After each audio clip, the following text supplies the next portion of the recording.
What was wrong with building the Tower of Babel to meet God?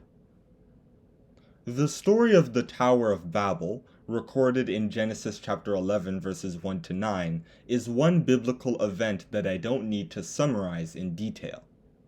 People build a tower. God doesn't like the tower. God gives them different languages. They stop building the tower. The reasons why the project was doomed are also pretty simple. One reason the project wouldn't succeed was that it was impossible. Humans were never allowed to go to heaven until Jesus Christ came. John discussed this here. And no man hath ascended up to heaven, but he that came down from heaven, even the Son of Man which is in heaven. John chapter 3 verse 13.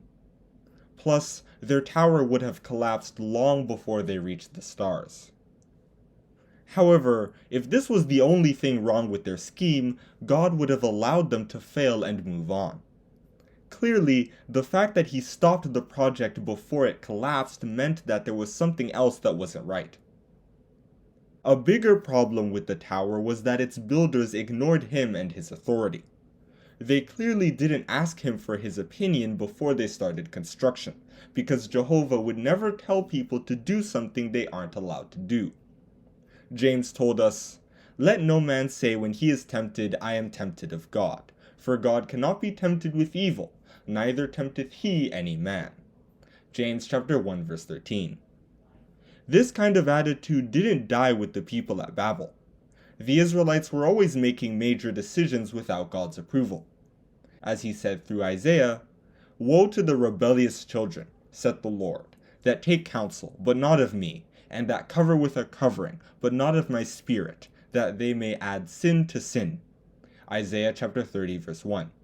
They wanted to go back to Egypt in Jeremiah chapter 42 when Jehovah explicitly banned doing so in Deuteronomy chapter 17 verse 16. And they asked Samuel to give them a king in 1 Samuel chapter 8, without bothering to find out what God thought about it. One person who did ask the Lord for advice was David. In 2 Samuel chapter 2 verse 1, David asked God whether he should go to a city in Judah after the death of Saul and Jonathan, and he even asked what city he should go to. He knew the value of listening to someone who knows the end from the beginning, according to Isaiah chapter 46 verse 10.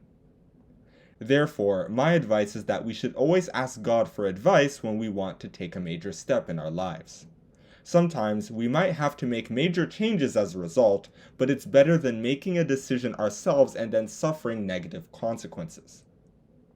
Plus, we don't need a vision or a priest to talk to God. We can get advice on our decisions from the Bible, and we will be just as successful as David was. As it was said in Joshua, "This book of the law shall not depart out of thy mouth, but thou shalt meditate therein day and night, that thou mayest observe to do according to all that is written therein. For then thou shalt make thy way prosperous, and then thou shalt have good success." Joshua chapter 1 verse 8. And that is where I'm going to stop with this Bible Q&A. What was wrong with building the Tower of Babel to meet God? The project was wrong because it was doomed to fail and it was planned without the input of God.